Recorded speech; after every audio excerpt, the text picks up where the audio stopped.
That's a lot of press. Wow. Well, it's important stuff. And, you know, our team out here, well, they've all become stars, superstars, actually.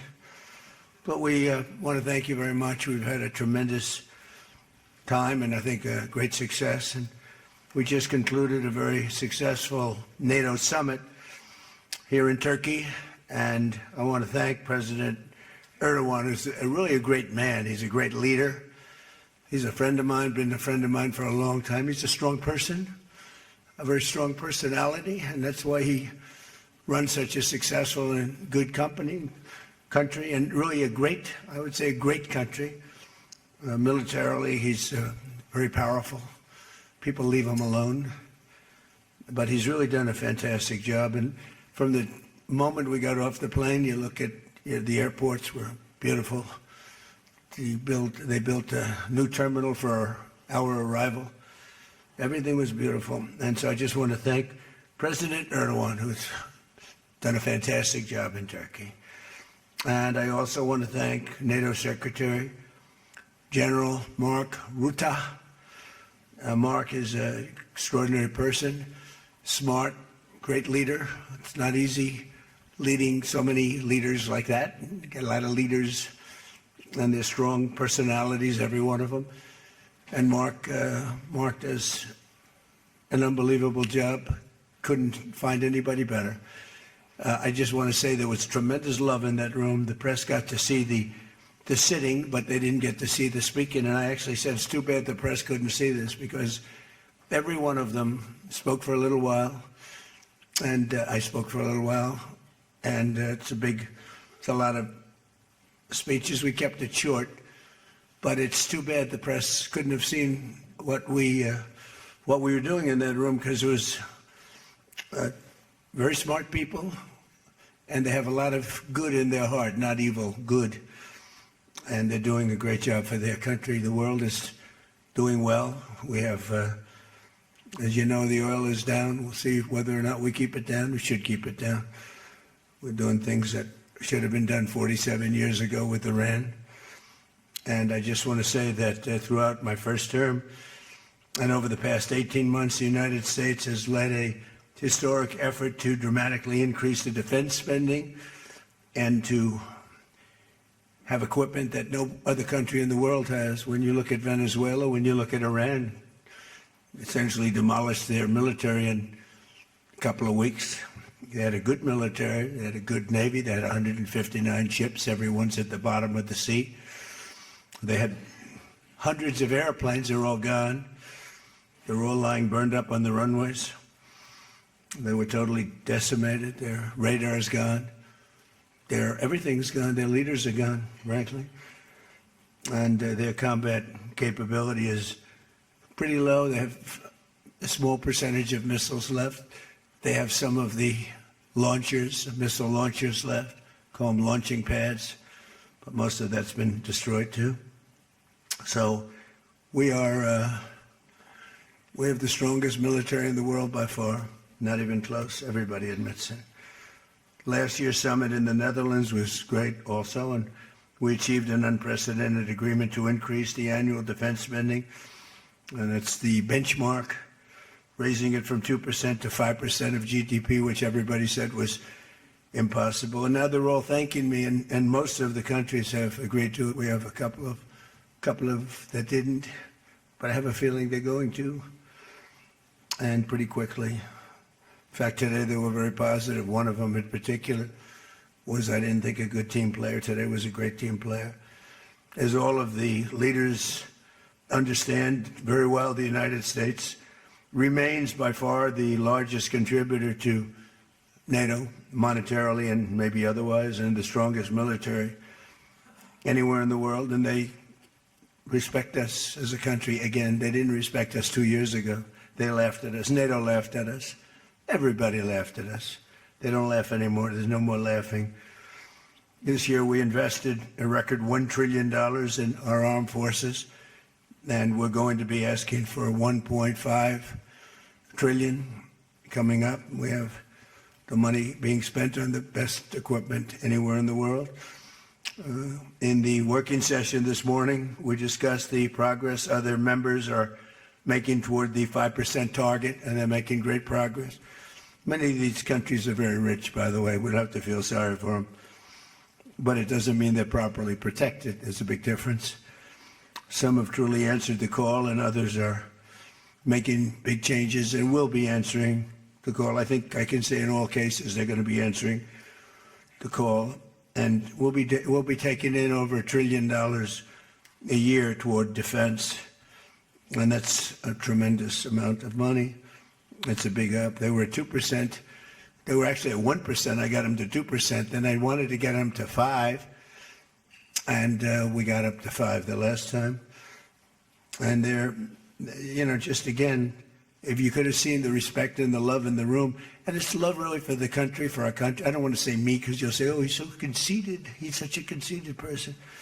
But they do. I mean, they like the job I'm doing. They said, sir, we love you. These are grown people saying that. Isn't that nice? Maybe, I don't know, maybe they're trying to get to me. And in the way they did, because there was tremendous unity in that room. And I urge all nations to accelerate their plans to get the benchmark as quickly as possible. The benchmark is going to be that 5% number. That's the number it should have been for years. As a result of the commitment we achieved last year, defense spending of other NATO members surged by more than almost $150 billion in 2025, and much of that money is being spent on American-made equipment. They all want American-made equipment. We're pushing very hard to have the defense companies, and they're great. We make the best equipment, the Patriots and the Tomahawks, and everything we have is considered to be the best. Not by me, it's everybody wants it. I wish we made it faster because we could sell as much as we could make. And as you know, I had Lockheed and every one of the companies, all of the companies, which are Raytheon as an example, Boeing. So many of those great companies are now building plants. They had big plants, but they were using them 24/7. I said, that's not the way to do it. You have to build more plants. You don't have to just go overtime. No tax on overtime. Remember that, please? No tax on overtime. Those people are happy. But they were doing literally 24 hours to get the Tomahawks done and the Patriots done and all of the other defensive and offensive equipment done. It's the most sought-after equipment in the world. You saw that with Venezuela, where they had a lot of great equipment. It wasn't ours, and it didn't work. Our equipment works, but we have to produce it faster for other countries. For everybody, including ourselves, we have to produce it faster. So we think within a year and a half max, we'll be, instead of waiting for a year or 2 years, we'll be having it on a 2-week wait, maybe a 1-week wait. That's what I want. And it'll do really well. A lot of people are, just waiting. They're waiting. They want to get this defensive equipment, maybe in particular the defensive equipment, but offensive and defense. As much of that money is being spent on American-made equipment, that's the money that the European and Canada are spending, European countries mostly, and Canada. And they're spending that with the United States, largely. And it's American-made, made in the USA, as we say. Weapons, munitions, supporting thousands of American jobs. This will increase. We have the highest number of jobs. Right now, we have the most people working in the United States that we've ever had in the history of our country. We have the biggest investment ever made, $19.2 trillion. That's 6 times more than we've ever had. Think of it, 6 times more. And what did that were tariffs. Without the tariffs, I think we would have done fine, like at about 2 or 3. The last administration had much less than $1 trillion invested for 4 years. We have $19.2 trillion invested in 1 year. We haven't gone into the extra almost a half a year, 1.5 years. Those numbers won't come out for a little while. So we have 19.2 trillion, not billion, not million, trillion with a T, invested in plants and equipment that's being built all over the country. Eli Lilly is building plants, big drug, Merck, all of them. The drug companies are building. The car companies are building like crazy. In fact, as you probably saw a big announcement yesterday, Toyota is leaving Mexico and they're going to build one of the biggest car manufacturing plants in the world in Texas. That's because of the tariffs, because we don't mind if you build in Mexico, but if you build in Mexico, you have to pay 25% tariff. If you build in Japan, or if you build in any place, now China is a much higher tariff. It's 100% tariff because we don't want to lose our jobs. We don't want to have our workers lose their jobs. We have the largest number of plants being built for the most money ever in the history of our country. Car plants, AI plants, and all other plants, pharmaceutical plants, chips. We're not giving anything. All we're saying is, if you don't start, we'll give them a year and a half to 2 years to build their plant. If they don't have that, they have to pay 100%, 200%, even 250%. If they make a chip, or if they make a car, if they make pharmaceuticals. So the pharmaceutical companies are moving in at record levels. There's never been anything like what's happening. Let me put it a different way, put it to you in a more broad fashion. There has never been anything like has happened with this country or any other country in the history of the world. There has never been growth. There's never been manufacturing plants being built. We have so many being built. And in the big ones, like AI, some of the AI, we let them build their own electric plants. We force them to build. We don't want it because the old grid that we have wouldn't be able to supply it. They need, just as an industry, more energy than the entire country produces right now, when you think of it, which is incredible. So take all of the energy that the United States produces, and that one industry, which is so big, so powerful, it needs more than that. In fact, some people say almost double. So this was my idea. I said, you can never service that. You can't reinvigorate the grid. You can make it better, but nothing like that. You wouldn't be able to build. And we're leading China in AI, in just about everything. But we're leading China in AI. Even in TikTok, I was watching somebody say, oh, the TikTok deal, it's so bad well, because they say the deal was incredible, but they think the word that gets out is bad, except the numbers just came out, and I'm number one on TikTok, and all I do is talk about communism, right? So it's sort of good. I used it to get elected, too. But, you have to get your word out. But the numbers came out just a little while ago, and I was number one. Some ridiculous number. I never heard of numbers like that, but number one. And all these entertainers are number 27, 29. It's crazy. I don't even understand myself. But that means that my word's getting out about how great our country is, how successful our country is, and how bad communism is, and how bad these lunatics are that are running for election that don't sound good, don't think good, and don't look good. I don't see any looker.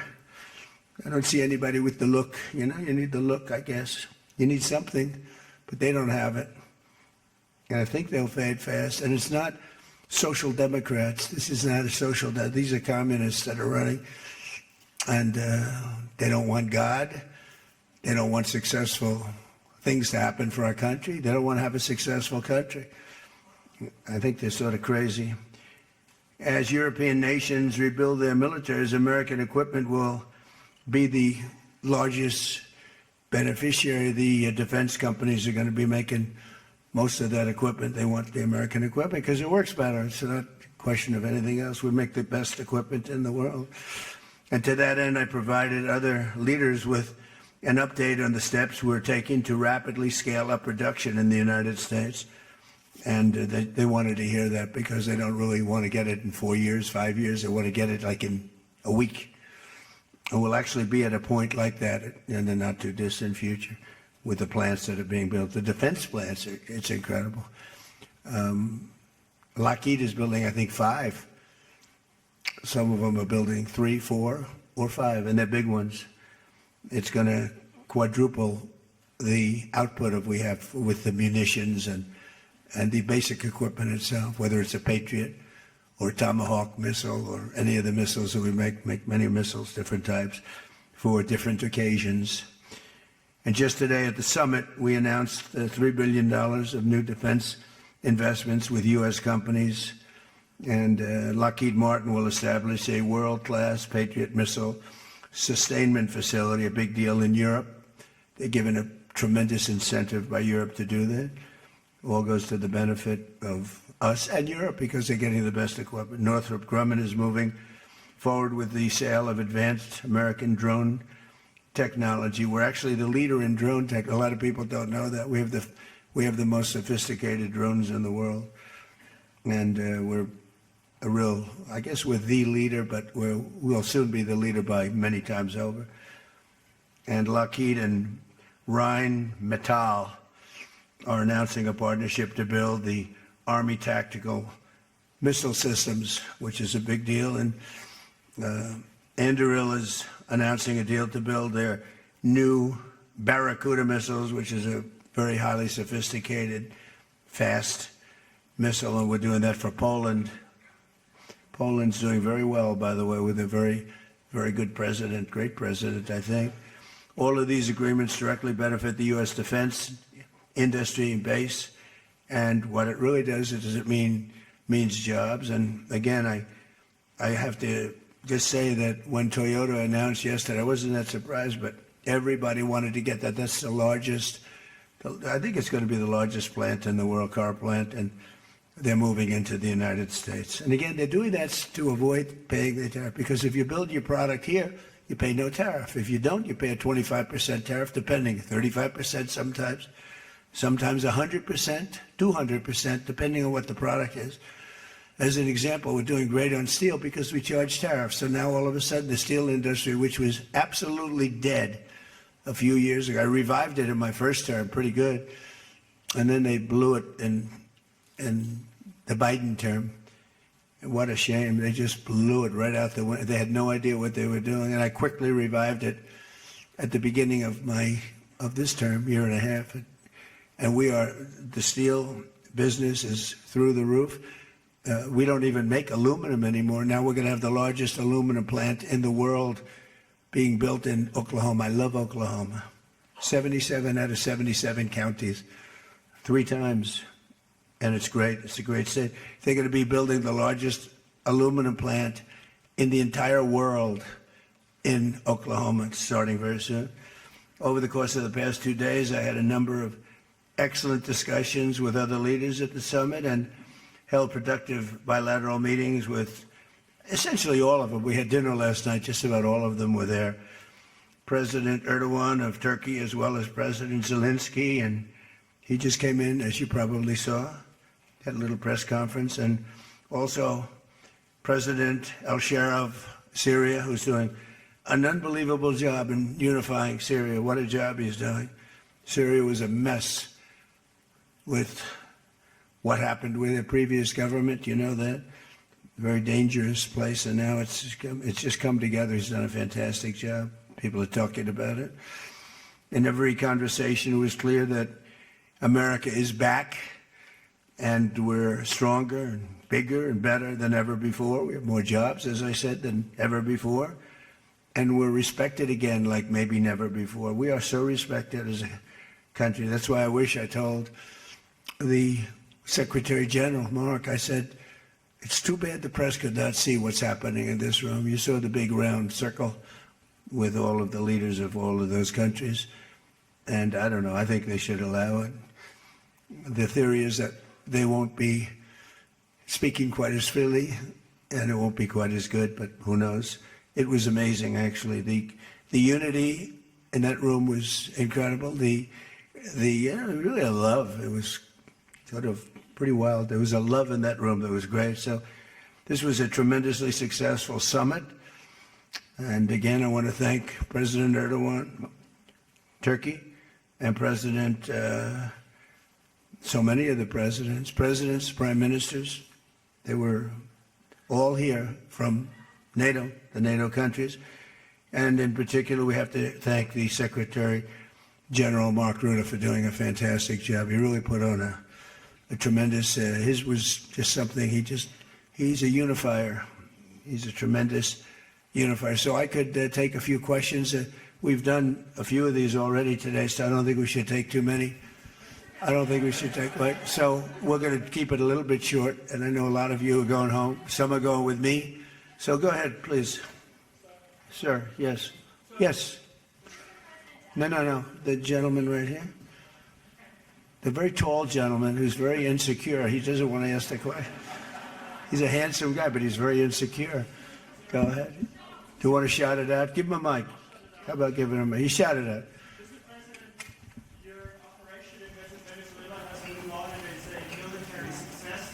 And yet, the Iran war seems to be a strategic dead end for you. Why are you apparently unable to end the Iran war? So I think we're doing just the opposite. The Iran war has been a tremendous military success.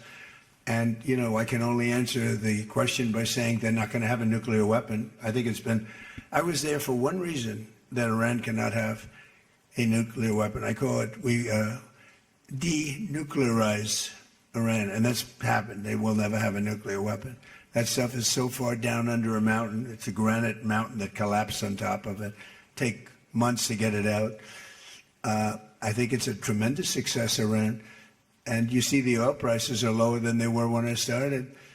And people like to say that, but look, they have no military left. Their Air Force is gone. As I said, their ships are gone. 159 ships are gone. They're at the bottom of the sea. Their radar is gone. Everything's gone. So when you say not a success, it's a tremendous success. The fake news likes to say how well they're doing. They're doing terribly. They have 350% inflation. When the war started, they had like 6%, 5%.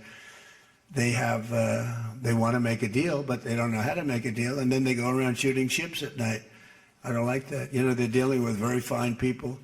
They're dealing with Steve Witkoff. They're dealing with Jared Kushner and J.D. Vance. And they're dealing with Marco and Scott. They're dealing with great people. But I don't know. I think they're a little loco. They're a little crazy. But they told us they'd like to go to the funeral of a very, a person who was, killed a lot of people. Khomeini killed a lot of people over the years, and there for a long time. Don't forget, what we did should have been done 47 years ago. It could have been done any time within 40. This has gone on for, they were the bully of the Middle East. So they're a much different country. Now, in one day, all of their anti-aircraft things are gone. That doesn't mean they're not going to get a plane at some point. But all of it's gone. Everything's gone. Their leaders are gone. They had leaders, they're gone. And they had another set of leaders, they're gone. Now they have another set of leaders, they may be gone. Who knows? And you know what? I may be gone too, because I'm their number one target. It's out all over the place. I'm their number one, because they're scum. That's the way they act. And that's the way they've done it for 47 years. But I'm doing what's right for the country. I'm doing really what's right for the world. They have to be stopped. And they've killed thousands, hundreds of thousands of people. They killed 52,000 protesters over the last 3 months. So when you say we're not doing well, I think we're doing phenomenally well. Our military has been incredible. Plus, we had a blockade. Did we have a blockade? Did you ever see a blockade work that way? You know, for you that said we're not doing well there, we did great in Venezuela. That was a one-day war, and they're very good military. You know, it's a very military country.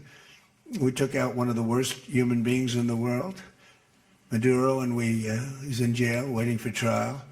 But what he did to this country was incredible, including the fact, not only the drugs, but he had people pour into the country from prisons. They opened up their prisons. They allowed them to come in. We're getting them out. We're getting them all out. But we have, with the Biden open border policy, with Kamala as your border czar. Remember, she was a border czar, but she never called Border Patrol, never once, and she never went to the border. The border was a disaster. Now it's fixed. It's fixed where we have nobody, and I don't do these numbers. 0 people come in through our border, through our southern border. 0. And that's been announced now every month for the last 12 months. 0. We had millions of people come in, under 25 million people, I think more than that under Biden. And they weren't people that you want, and for the most part, they were drug dealers. They were escaped from, think of it, all the prisons, and I'm not just talking about from South America, I'm talking about from the Congo, I'm talking about from all over the world. The prisons were emptied out. They were emptied out into our country. But they had the worst murderers. We had people allowed in our country that should never, and they walked in through an open border policy. And all I'm saying is that you're lucky we won this election. Yeah, please. Go ahead. Go ahead. No. Yes, go ahead. Thank you, Mr. President. Iris Tao. Who you with? NTD Why don't you Television. say your name and who you're with? It's always helpful. Thank you, Mr. President, for doing this. Iris Tao with NTD, with a sister media with the Epoch Times. Okay. On communism, you've been issuing a wake-up call to Americans at home about the dangers of communism. And now Yeah. you're speaking on the world stage. What's your message to people both living under communist and socialist regimes, but also people living under democracies like in Europe and America who might not have realized how close communism has come to home? Yeah, that's a great question, actually. But look, I want to get the word out because what's forming is communism in the country. And communism's easy to sell. I would be the greatest communist in history. I'd be right up there with Lenin. I'd be as good as anybody. You've got free rent for the rest of your life. What they don't say is that you'll be living in squalor in 12 months. You've got a free house. Would anybody like to have a free house? We'll take it away from somebody. We'll give it to you. You'll have murders all over the place. Communism's a disaster. It's been proven to be for thousands of years under different names, but same thing. It's very important. And, you know, it's funny. One of the reasons I do so well with Hispanic people, I set a record, Republicans. I get great numbers for the election, helped me get elected in a landslide. The Hispanics, because a lot of them came from countries that were essentially communist. You know, whether you call them radical socialist or communist is not that much, but there's a little difference. When they say social democrats, we're social democrats, it sounds so nice. It's not nice, it's a very dangerous term. So I do talk about it, and I talk about it on TikTok, and I talk about it everywhere. I talk about it here. And you're right, it has become international, but it's never worked, and it's not going to work. What is working is the United States. So think of it, we have more jobs than we've ever had. People are making more money than they've ever made. I'm talking about workers now. I'm talking about workers. They're making higher salaries than they've ever made before. It's just the best system, and it's got flaws, but everything's going to have a little flaw, but it's been amazing. And when I watch what's happening, and I see these lowlifes getting, I mean, they're lowlifes. I watch them. I know good people. I know quality people. These are essentially lowlifes. And when I see what they're talking, I think they're very dangerous in many ways. And I've said it, and then I said, boy, that's a pretty big statement. Then I realized, you know, a couple of people said, I think you're probably right. I think this country, with this thing that's going around, is in more danger than it was during World War I, World War II. If you talk about September 11th, if you talk about Pearl Harbor, that was big danger. I think the concept of us going communist, because one thing that happens when you go communist, you never come back, never comes back. You die in squalor. You die a horrible death. You die in squalor, and it gets very evil and very nasty. Yeah, please go ahead. Mr. President, Tyler Pager with the New York Times. Last month you said Iranian leaders were very rational people, nice people to deal with, strong people, smart people. Today you said they were scum, sick people, and being led by sick people. What changed, and do you think they're... I got to know them. So I've said that about a lot. Now, when you say rational, I think they're much more rational than level 1, level 2. Level 1 is gone, level 2 is gone. This is level 3. I think they are more rational, but based on their actions over the last week or two, they're not doing a service to the people. And I think more than anything else is I got to know them, and I'm not sure I want to make a deal with them. We can play games, but I'm not sure I want to make a deal. I just finished the job. Yeah, please, go ahead. Go ahead. Go ahead. Go ahead. Thank you, Mr. President. Steve Sedgwick from CNBC. The oil markets are up today around about 7% for WTI and Brent as well. The world is taking you at your word, sir, that the MOU is over, that the ceasefire is over. What happens next, sir? Are we on the cusp of a full-scale return to full conflict? Well, I'll tell you what happens next. We're never going to see Iran have a nuclear weapon, because that's much more important than the numbers you're talking about. the prices of oil are dropping like a rock. Now they'll be up a little bit, and this will end very quickly. We have an oil glut right now because we got all those boats out of the Strait, and it's going to drop, and I've predicted everything. I've been right about everything, and I have been for a long time.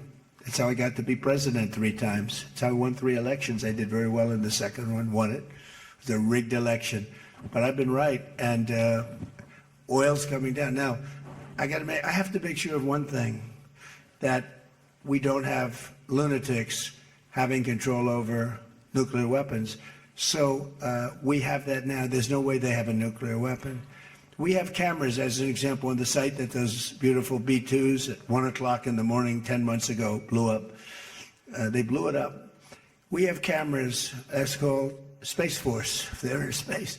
But we have cameras that can read the badge of the person going over to a site. Mohammed something. We say it's Mohammed something is there with shovels. Well, shovels won't get you there.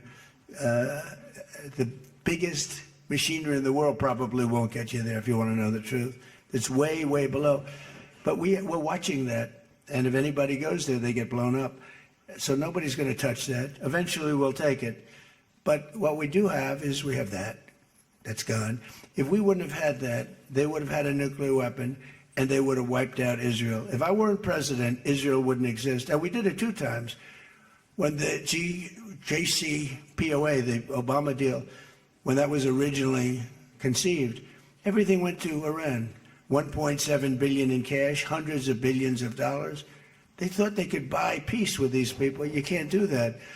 So the big thing we have is more important than anything we can talk about is you can't let lunatics have nuclear weapons, and we've stopped that. And that should have been stopped on a couple of other occasions too with different countries, but they didn't do that. Yeah, please.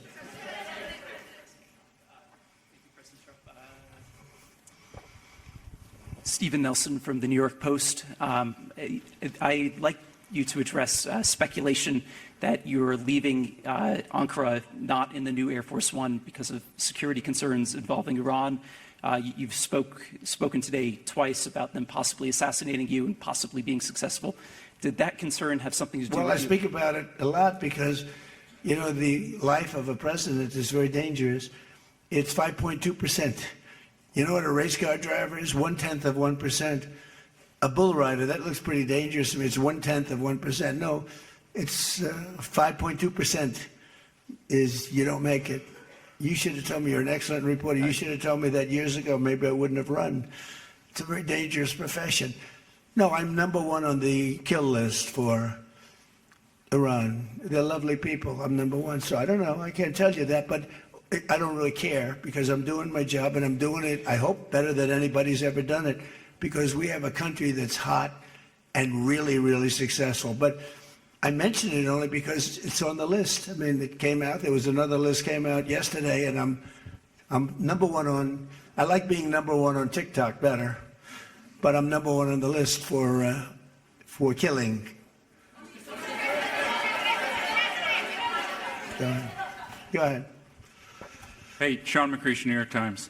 But why aren't you flying the new plane home? Say what? Why aren't you flying on the new Air Force One home? It's flying to Europe, to one of the big bases, 2 or 3 of the big bases, where we can show it to the people. And we'll be going home by normal methods. But we have it going to Europe, to a couple of bases, actually 1 in particular, but it's going to go to a couple of bases, stop, so the soldiers can see it because it's truly magnificent. Yeah, please. Go ahead. You want to go? Okay, go ahead. Mr. President, Harici Media, Tunç Akkoç, Türkiye. Mr. President, it seems that the war with Iran may start again. What do you expect from your European allies? I don't think it's going to start again. I think it's going to go very quickly. They hit a couple of ships, and so we hit them much harder. When they hit, we hit 10 times harder. You know, we hit much harder than they do. We have a lot better equipment than they do. We may even, somebody asked before, do you think you'll hit them tonight? I said, we might. Yeah, we might. But when they hit, we hit. You know, it's what we use their language. We speak their language. No, I don't think so. I think anything that happens is going to be over very quickly, and we'll only make it safer, including for oil. Oil is going to be very free, very easy, and it's going to happen very fast. We have the Hormuz Strait, the boats have pulled out. I mean, there's a gusher of oil right now. We have a lot of oil. And no, anything that happens is going to happen very fast. We're not looking for long term. Okay. Go ahead, Red. Today, Ines de la Cuetara with MS Now. You said today that countries... You're with who? MS Now. MS Now. That's a failing network. Why would you want to work for them? MS Now, can you imagine? They wanted to get away. They took the name NBC because they were embarrassed by it. Go ahead, let's go. When do you hear this question? You said today that countries like Spain, Italy, and the UK were not there for the U.S. and its war with Iran. Should those countries be attacked, will the U.S. be there for them? Well, I'll tell you what. Number one, Spain has been very bad, but Italy's been good, and almost all of the countries have been good. They just had a bad moment. They didn't help us. We didn't need the help, but if we would have wanted the help, I said, by the way, if I want help, Sue would rather remain on the sidelines, and I didn't like that answer. UK gave an answer that was sort of weirder than that. They went out. I said, would you like to help? They said, we do, but we want to wait till the war is over. This was not in the spirit of Winston Churchill. So, yeah, I mean, I'll tell you what, I can only say if there's one word that comes out of today, it's unification. I've never seen anything like it. Every one of those countries, they love us, they love each other. That was tremendous unification. It was a nice thing to say. It was a very fair question, too. Yeah. Green? Yeah, you're wearing green, right? Thank you, Mr. President. Eda Turul from Haber Global TV, Turkey. Mr. President, after your meeting with President Erdoğan, can you tell us whether you and President Erdoğan reach an understanding on Turkey's return to the F-35 program and the future of U.S.-Turkey defense cooperation? And do you believe U.S.-Turkey relations are entering a new chapter right now? Well, I had a great relationship in my first term. You remember Pastor Brunson, and he was put in jail for 35 years, and I called. He was an evangelical hero, actually, very good man. And I called President Erdoğan, and he let him out. I didn't pay anything like Obama and Biden pay billions of dollars all the time. I never paid any for anybody. I just said, let him out. Let him out. But in this case, I didn't say it the second way. I said it the first way. I said, look, he's a good man. He's highly respected in the evangelical, and I'd like you to let him out. And he was in my office, in the Oval Office the following day, Pastor Brunson. I had a great relationship. When Sleepy Joe Biden got in, bad things happened with a lot of things between the border. Everything was bad. We were laughed at all over the world, and we had a very bad relationship with a lot of countries. I think Turkey was one of those countries. But that changed on November 5th when we had the election, and it's one of our best relationships. We have a great relationship, and they're talking about the F-35 airplane, and it's the best plane, and everybody wants it, and we have to make a decision who we give it to. I mean, my inclination, because he stayed out of, he's not a huge fan of Bibi, and he's not a huge fan of Israel, but he stayed out of that war. He could have gone into that war very easily, and he didn't. At my request, he stayed out of that war. He's been a very good ally. I mean, Marco could tell you we have a very strong relationship with Turkey. You know, it's a very big country. It's a very powerful militarily. It's the second most powerful country in NATO. It's a NATO country. So whether or not we do that, I haven't totally made up my mind. But my inclination is to say, look, he's done everything. He's helped us in so many different ways. And you know who else has been good to us? China. China never came into the war. They get 50% of their oil from Hormuz Strait. They never came into the war. They never said, I'm going to send a ship in 5 destroyers along each side of the ship. They never did. No, President Xi's been great. Everyone's been sort of great, to be honest. You know why? Because they respect our country again. They laughed at our country. They thought we were a bunch of fools. They saw a president that couldn't talk, he couldn't walk. He was a disaster. They lost respect for our country, but now they have more respect for our country than they've ever had before. Thank you all very much. We'll see you back. Thank you very much, everybody.